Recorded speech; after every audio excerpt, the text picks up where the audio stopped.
बहार जिंदगी बाय ज़ैन चौधरी किस्त नंबर 3। जरताश ने टेबल पे पड़ा वो गिफ्ट देखा तो वो मुस्कुराया और आगे बढ़कर अभी वो गिफ्ट खोलने ही लगा था कि कोई कमरे में दाखिल हुआ और उससे कहने लगा, भाई इसे मत खोलें, ये तूबी सिस्टर के लिए है जो कि माहम ने दिया है। अच्छा, लेकिन उन्हें तो पहले भी दे दिया था ना उन्होंने गिफ्ट? जरताश ने फौरन पूछा। नहीं, ये उनके पापा लेने गए थे ना, तो इसलिए वो जरा लेट हो गई थी, ऐसा माहम ने बताया मुझे, तैयबा ने कहा। अच्छा, तो इसे उस रूम में और फिर मेज पे रखने की क्या जरूरत थी? जरताश मुस्कुराया। वो एक्चुअली सुबह वलीमे पे लेके जाना है ना, और भाई उमेर को तो याद ही नहीं रहता, सोचा आपको जगाने आएंगे तो इस पे नजर पड़ेगी और याद रह जाएगा। अजीब बात है, जरताश मुंह ही मुंह में बुड़बुड़ाया और तैयबा उससे पूछने लगी कि क्या कहा है आपने भाई? कुछ नहीं, मैं तो कह रहा था कि अच्छा हुआ आपने रख दिया, अब मैं ध्यान रखूंगा इसका। चलें, सही है, ओके, गुड नाइट भाई। और ये कहते हुए तैयबा ने दरवाजा बंद कर दिया और वो चली गई। सुबह हुई तो नाश्ते के बाद सब वलीमे पे जाने की तैयारी करने लगे और तकरीबन 11:30 बजे के करीब माहम आई और हर बार की तरह इस बार भी वो एक नए रूप में थी।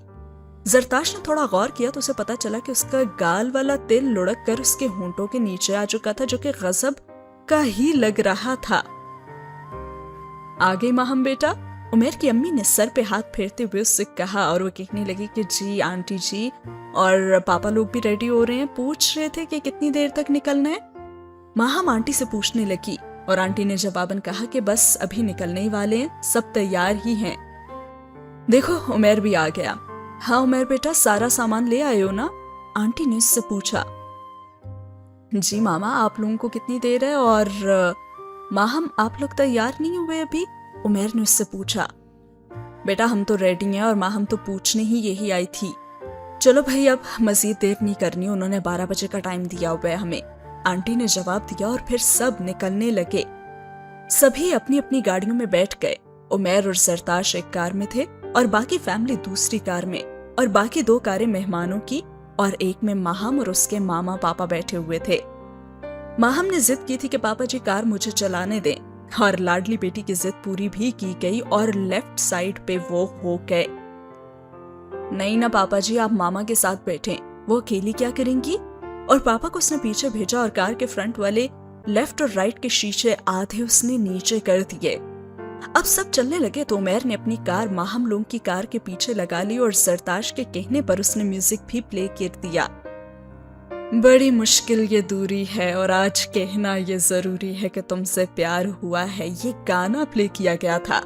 और गाना खत्म हुआ तो जरताश ने म्यूजिक ऑफ करने का कहा और म्यूजिक फिर बंद भी कर दिया गया। जबकि दूसरी तरफ दिखाया जाता है कि माहम ने भी स्पीड बढ़ा दी थी और सॉन्ग प्ले कर लिया था, हैंगओवर तेरी यादों का। और जरताश को शरारत सूझी और उसने गाड़ी नजदीक कराई और गाना लगवाया, और लगदी लाहौर दिए। और ये सुनते मुल्तान की लड़की तो तैश में आ गई और शीशे ऊपर कर लिया और बाकी गाड़ियों के साथ अपनी गाड़ी लगा ली। और फिर जरताश और उमेर दोनों ही परेशान हो गए। जरताश ने कार रुकवाई और खुद ड्राइविंग सीट पर आकर बैठ गया। जरताश ने सबको आगे जाने दिया और फिर एकदम से तेज रफ्तार में गाड़ी चलाई और कट मारता हुआ आगे जाने लगा और सबको क्रॉस किया और बहुत दूर निकल गए। उमेर ने पूछा कि जरताश, रास्ते का तो पता है ना? तो तू किस लिए है साथ? जरताश ने इत्मीनान से जवाब दिया। ओ भाई, मुझे कोई नहीं पता रास्ते वास्ते का, जुनून तुझ में आया, वरना मेरी नजर तो उन तमाम गाड़ियों पर ही थी, उमेर ने कहा। और दोनों एक दूसरे की तरफ देखने लगे और उनकी तो हंसी छूट गई। और फिर दोनों पीछे से आने वालों का इंतजार करने लगे, लेकिन आधे घंटा गुजर गया लेकिन उसके बाद भी कोई ना आया। और अब उमेर ने इंतजार से तंग आकर आते हुए कहा कि जरताश क्यों ना कॉल कर ले मामा पापा को। मरवाओगे क्या? क्यों इज्जत करवाने पे तुले हुए? वो कहेंगे कि जोश में होश ही तुम लोग खो बैठे, हमें गाड़ियों से आगे निकलना ही नहीं चाहिए था और ये सब कुछ ना तेरी वजह से हुआ है। भाईजान, अब्दुल हकीम जाने वाला रोड किस तरफ है? उमेर ने एक राहगीर से पूछा और जवाब आया कि पता नहीं भाई, मैं तो यहाँ से हूं ही नहीं। राहगीर ने जवाब दिया तो जरताश जोर जोर से हंसने लगा। हाँ, तुझे तो कोई रास्ता बताने को भी राजी नहीं। इतनी बुरी किस्मत तू जो साथ है, तो अच्छी कैसे हो सकती थी? ना तू जोश में आता ना ये सब होता। उमर को भी थोड़ा थोड़ा गुस्सा आने लगा था, तो वह कहने लगा, अरे मेरी जान गुस्सा क्यों कर रहे हो? मेरी अकल में एक धमाकेदार आइडिया आया है। और ये कहते जरताश ने मोबाइल निकाला और गूगल मैप से रास्ता देखने लगा। और उमर भी उसे मुस्कुराते हुए देखते हुए कहने लगा, अरे वाह, मैं तो समझा था कि तू बुद्धू ही है, लेकिन कुछ तो तेरी अकल भी काम करती है, इतना सब कुछ हो जाने के बावजूद भी। और जैसे उसने गूगल मैप देखा तो उसे बताया कि यार हम तो बिल्कुल ही ऑपोजिट साइड में जा रहे हैं और 17 किलोमीटर हम बहुत दूर आ चुके हैं। जरताश ने हंसते हुए कहा था, यानी कि जुनून इतना सर पे चढ़ा हुआ था कि इतनी दूर निकल आए। और वे कहने लगा कि धुर फिटे मुंह, तेरे जोश ने हमेशा उल्टा ही किया है सब। अब तू क्या सोचता है, सबसे उसके दिल में क्या हमदर्दी पैदा हो जाएगी तेरे लिए? अरे कभी भी नहीं। उमर ने जरताश के सर पर हाथ मारते हुए कहा, और इतने में ही कॉल आ गई। देखा, काली जुबान वाले, किसी रॉन्ग नंबर से कॉल आ रही है। क्या पता माहम ही हो, जरताश ने उमर को जलाते हुए कहा। अस्सलाम वालेकुम जरताश बेटा, कहाँ हो? और उमर का सेल क्यों ऑफ जा रहा है? दूसरी तरफ से आवाज आई थी, और ये किसकी आवाज थी ये हम नहीं जानते। सीन हो चुका है खत्म।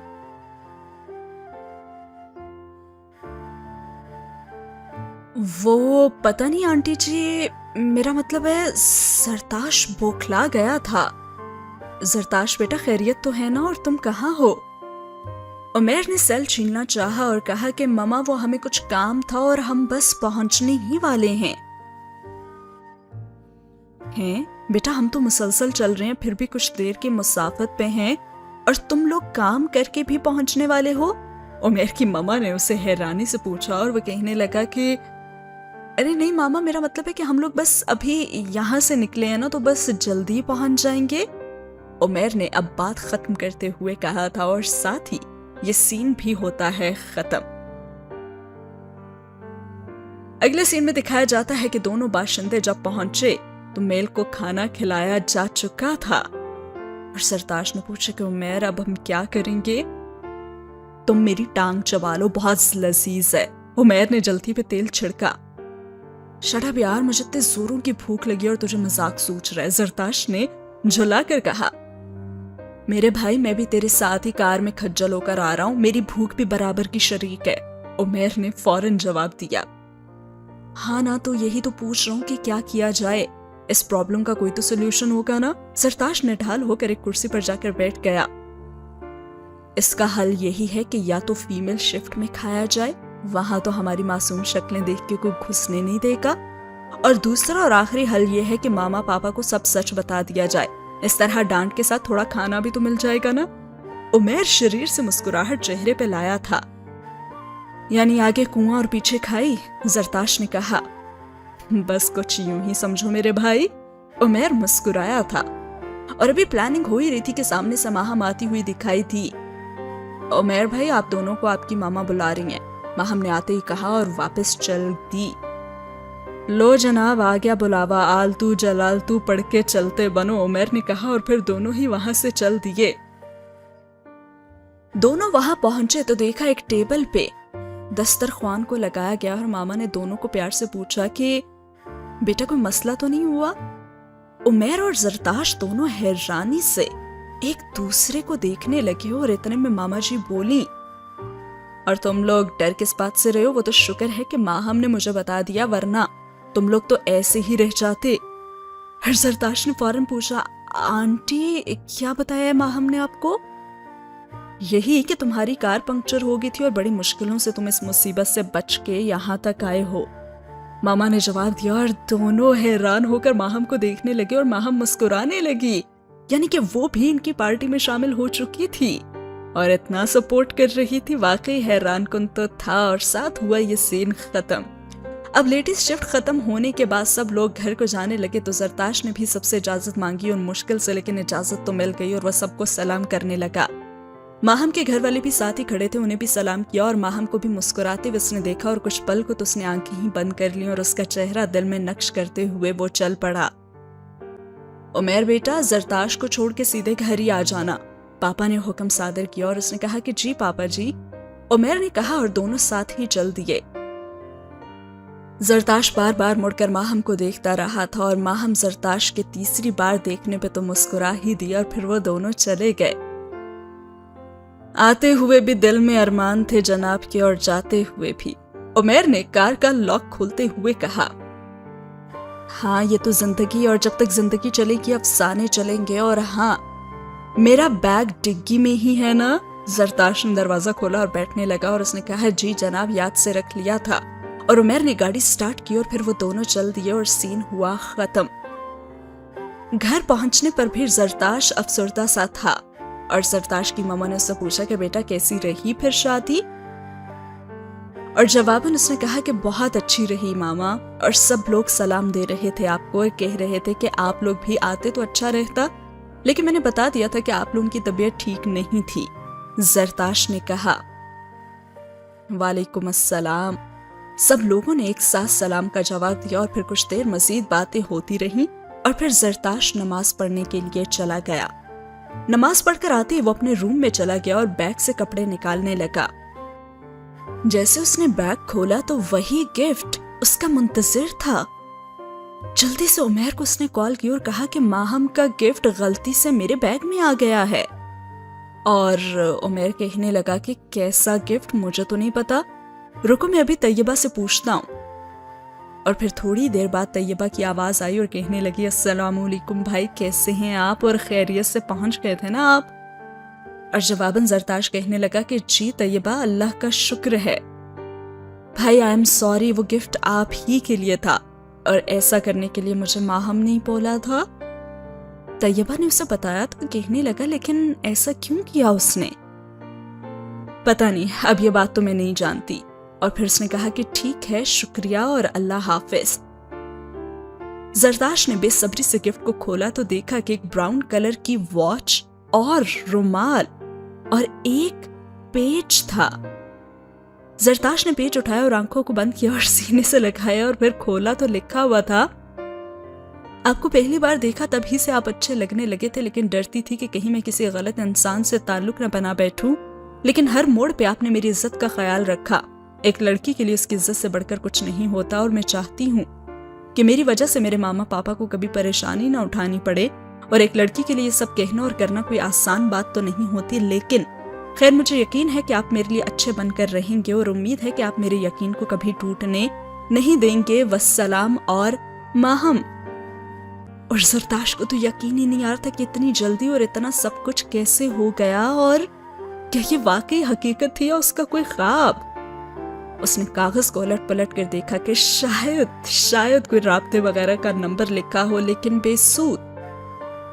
और जरताश सोचने लगा कि अजीब लड़की है, हाँ में हाँ भी मिलाती है और पीछे भी हटती है। अरे कोई नंबर या आईडी वगैरह तो देनी चाहिए थी ना उसे। और फिर जरताश जैसे ही सोने लगा तो मोबाइल की बेल बजी और एक रॉन्ग नंबर से मैसेज आया हुआ था और उसमें लिखा हुआ था, कैसे हैं आप और क्या घर पहुंच गए? यानी कि उसी का मैसेज था। और साथ ही होता है ये सीन खत्म और आज की एपिसोड भी। आगे क्या होगा ये हम जानेंगे आने वाली एपिसोड में, लेकिन फीडबैक जरूर दीजिएगा कि आप नॉवेल को एंजॉय कर रहे हैं या नहीं।